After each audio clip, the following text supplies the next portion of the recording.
Bonjour tout le monde, j'espère que vous allez toutes et tous bien.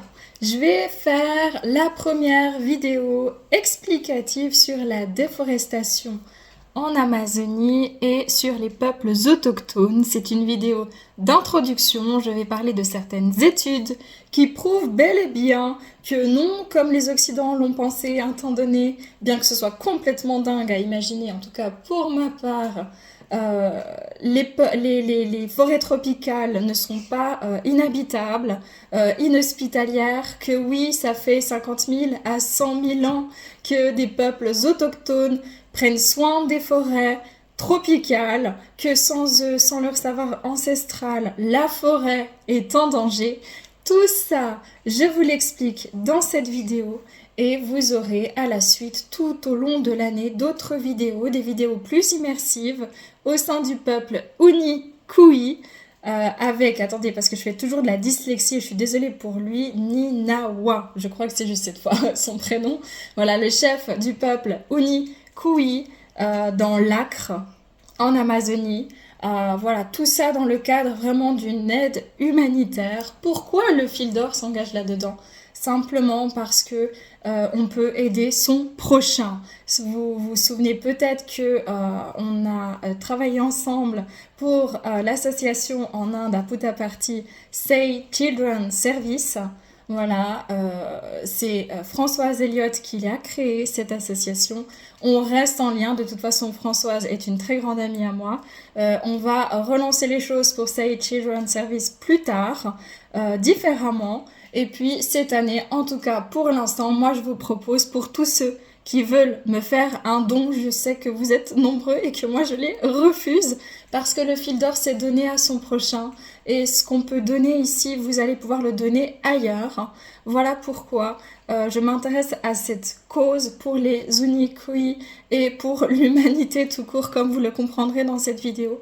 C'est très important de préserver les forêts et donc de préserver les peuples.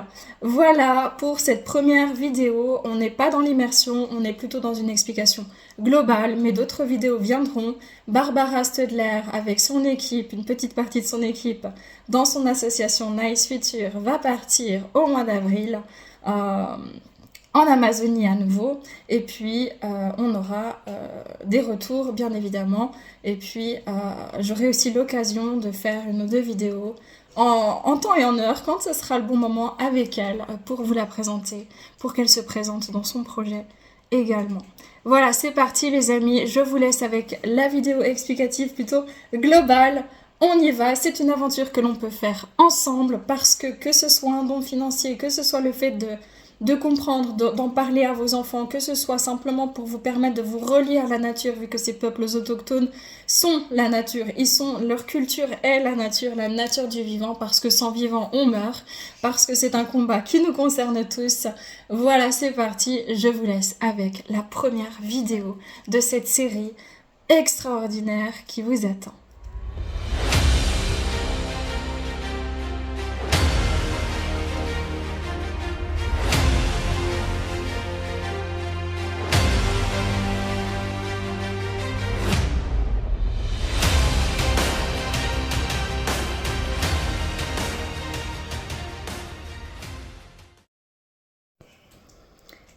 Les amis, pour parler en grande ligne,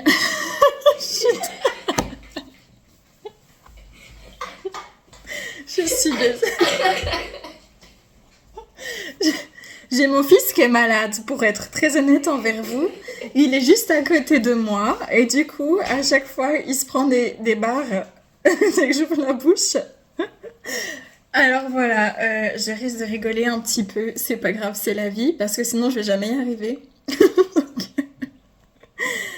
Pour revenir au sérieux, donc comprendre la déforestation en Amazonie au Brésil, il se trouve qu'il y a un article qui a été publié le 11 novembre 2021 et qui stipule qu'entre 2019 et 2021, 10 000 km² de forêt a disparu en Amazonie.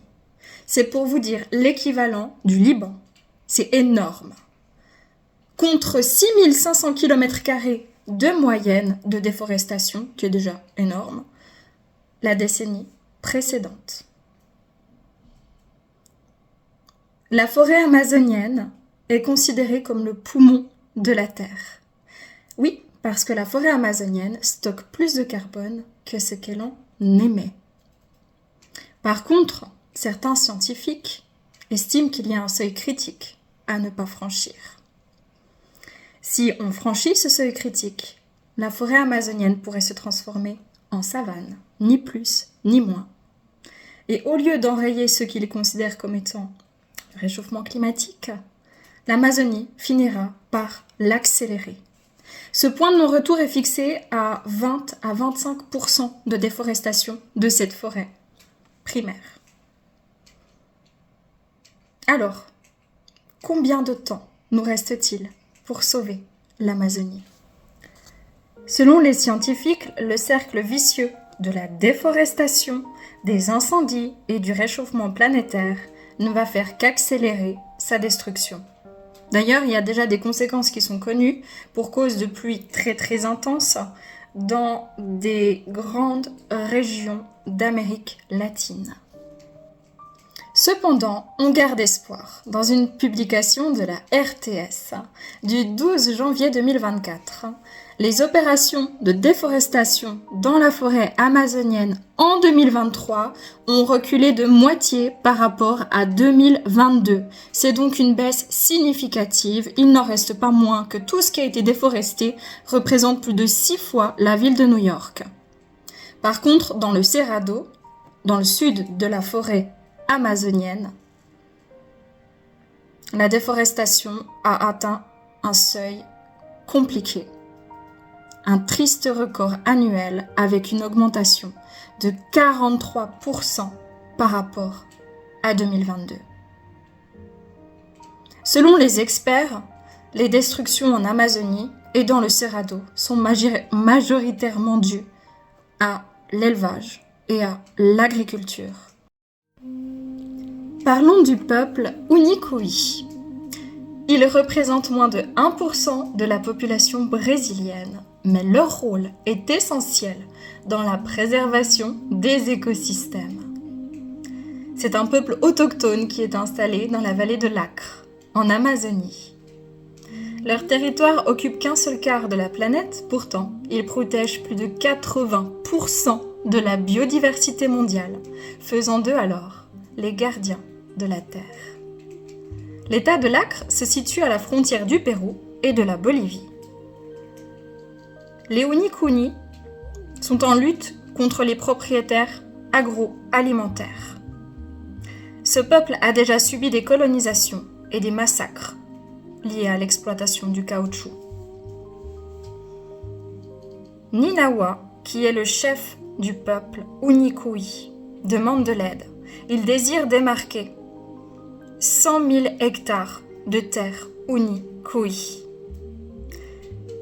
Il s'est rallié depuis maintenant des années à Barbara Stüdler, qui a créé l'association Nice Future. Ensemble, ils luttent contre la déforestation, ils replantent, ils parlent, ils échangent. Leur combat est aussi le nôtre, car comme vous allez le voir tout à l'heure, suivant pas mal d'études scientifiques, sans ces peuples et sans leur préservation, la nature se meurt. Nous allons voir maintenant que les peuples autochtones préservent l'équilibre des forêts tropicales. Je me base là sur des études scientifiques. Prenons pour commencer Jocelyne Chimizi, qui est une spécialiste de la conservation post-doctorante à l'Institut des sciences et techniques environnementales à Barcelone. Elle a fait une étude avec des collègues des universités de Sheffield au Royaume-Uni et l'université de Singapour. Grâce à des images satellites superposées, elle a constaté que dans les zones de l'Amazonie où il y a des peuples autochtones, les forêts sont préservées. Elle le dit ainsi, l'intégrité forestière est la plus élevée et l'utilisation des terres est la plus basse. Prenons maintenant Marie Pratzer, qui est une chercheuse à l'université Humboldt de Berlin, en Allemagne. Cette dame est parvenue aux mêmes conclusions que Jocelyne, mais d'une autre manière. Elle voulait savoir si l'intensification agricole pouvait épargner les forêts. Autrement dit, plus on fait de l'agriculture, plus on préserve les forêts. D'ailleurs, selon l'Organisation des Nations Unies dans l'alimentation et l'agriculture, ils ont remarqué que convertir des forêts en terres arables est même responsable de près de 90% du déboisement. Donc, l'étude de Marie Pratzer consiste à s'intéresser aux forêts tropicales sèches, négligées par la science et les politiques internationales de conservation. Les résultats de son étude montrent globalement que l'intensification agricole n'a pas réduit la déforestation. En revanche, elle constate moins de déforestation dans les zones où la gestion des terres sont faites par les autochtones. C'est ce que les scientifiques appellent l'effet rebond. Alors, en gros, c'est quoi l'effet rebond? Ça veut dire que plus on a, plus on veut. En d'autres termes, l'intensification est si efficace que pour accroître leur production et leur capital, les exploitants déboisent sans hésitation de nouvelles terres. En territoire autochtone, on ne retrouve absolument pas cet effet rebond. Cela s'explique par le simple fait de leur connexion à la nature qui est pour eux leur culture. Ils ne peuvent pas envisager de vendre leurs terres, leur production et leurs animaux, car cela s'apparenterait à perdre leur identité. Saviez-vous que les forêts tropicales ont longtemps été considérées par les Occidentaux comme inhospitalières ? Je vous l'explique. Dans les années 1980, les anthropologues et les archéologues considéraient les forêts tropicales comme pauvres en ressources alimentaires, soit en glucides et en protéines. Ils considéraient ces environnements comme propices à la formation de maladies et inhospitalières en raison de leur climat. Cependant, au cours des décennies suivantes, de nombreux travaux ont constaté l'inverse. Ils ont réfuté cette vision, montrant que les communautés autochtones avaient habité et façonné la forêt depuis au moins 50 000 ou 100 000 ans.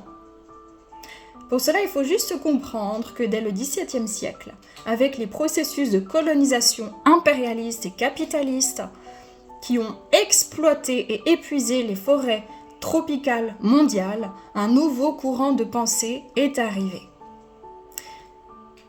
Ce qui a permis simplement à ces personnes-là, exploitants, et aux communautés internationales, de faire en sorte que les communautés autochtones soient expulsées de leurs terres. Pourtant, il a été reconnu que la déforestation industrielle, l'expansion des infrastructures et l'exploitation économique ont augmenté au cours du XXe siècle et ont eu des conséquences dévastatrices et visibles. C'est à la suite de tout ça qu'il y a eu cette vision justement occidentale qui a relaté finalement que toute activité humaine sur ces terres dans les tropiques était mauvaise, comme nous l'explique Patrick Roberts, qui est un archéologue à l'Institut Max Planck de géoanthropologie. Dans les années 1980, des stratégies de conservation émergent sur la base de ce courant de pensée. Prônons donc l'interdiction de toute activité humaine dans ces écosystèmes-là, sans aucune distinction entre la déforestation industrielle et dévastatrice et l'impact très limité de ces personnes-là, de ces peuples autochtones, comme simplement la chasse, la cueillette ou les feux maîtrisés.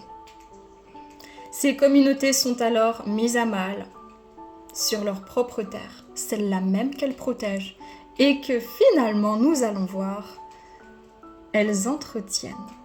Ces stratégies de conservation voient la nature comme un objet devant être séparé de la culture.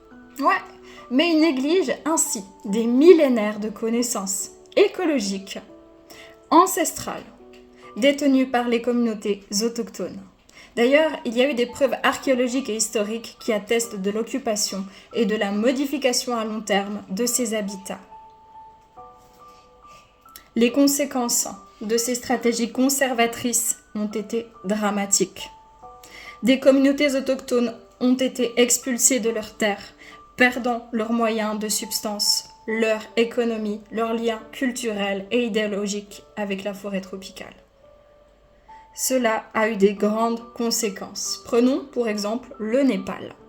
Au Népal, dans le parc national de Bardia, les autorités ont expulsé depuis des années, 1980 environ, 574 familles issues de communautés autochtones, Djeroua et Taru, ou Taru, pardonnez-moi si je m'exprime mal. Ces communautés au Népal donc ont été interdites de pénétrer dans la jungle pour y mener leurs activités ancestrales et elles ont perdu petit à petit leur savoir-faire traditionnel. La disparition de leur savoir-faire ancestral a été non seulement délétère pour ces propres communautés, mais pour les forêts tropicales comme nous allons le voir. Lorsque ces communautés qui vivaient aussi sur le site sanctuaire pour tigres du temple Biligiri Rayansvami, dans le sud de l'Inde, ont été bannis, chassés de leur territoire et forcés à abandonner leurs pratiques ancestrales, comme l'entretien de la forêt par des feux maîtrisés, la cueillette, la chasse de substances. Eh bien, figurez-vous qu'il y a eu un changement dans la végétation de la forêt tropicale. Et oui, elle a été envahie par des herbes. Au Gondwana, en Australie, les communautés aborigènes de cette région se sont vues elles aussi interdire d'avoir recours aux feux de forêt maîtrisés, tels que les pratiquaient ces populations finalement depuis des lustres pour rendre la forêt plus résiliente. Le résultat de cette interdiction, couplé au réchauffement climatique, a entraîné une aridité accrue dans cette région. Les forêts elles sont devenues beaucoup plus vulnérables au feu, comme nous l'explique Patrick Roberts. Pour les peuples autochtones, il faut bien comprendre que le message il est là et qu'il est très important. Il ne s'agit ni de contrôler, ni d'exploiter la forêt. Il s'agit de nourrir les écosystèmes et leur dynamique, afin de les préserver, comme nous l'ont montré ces études scientifiques.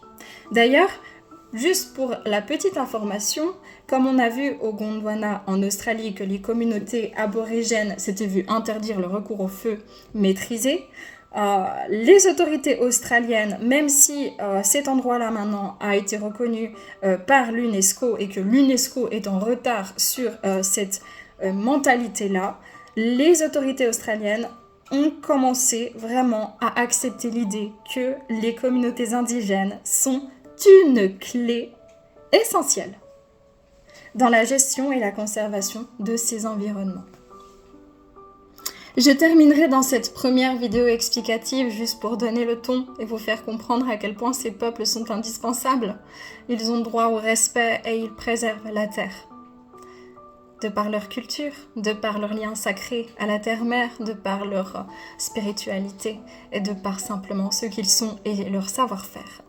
Je termine en vous disant qu'en 2021, l'Organisation des Nations Unies de l'Alimentation et de l'Agriculture a publié un rapport sur la fragilité des peuples autochtones dans leur rôle de, et je cite, « gardien de la forêt ». On se retrouve la prochaine fois dans une autre vidéo, peut-être un peu plus immersive. On va regarder plusieurs sujets ensemble, vous le découvrirez au fur et à mesure du temps. Prenez soin de vous. Et d'ailleurs, pour tous ceux qui voudraient faire un don, vous trouvez toutes les informations dans la barre de description de cette vidéo. Et il n'y a pas besoin, ceux qui ne peuvent pas ou qui ne veulent pas faire un don financier, vous pouvez simplement prendre connaissance, le partager autour de vous. C'est déjà énorme. Je vous embrasse.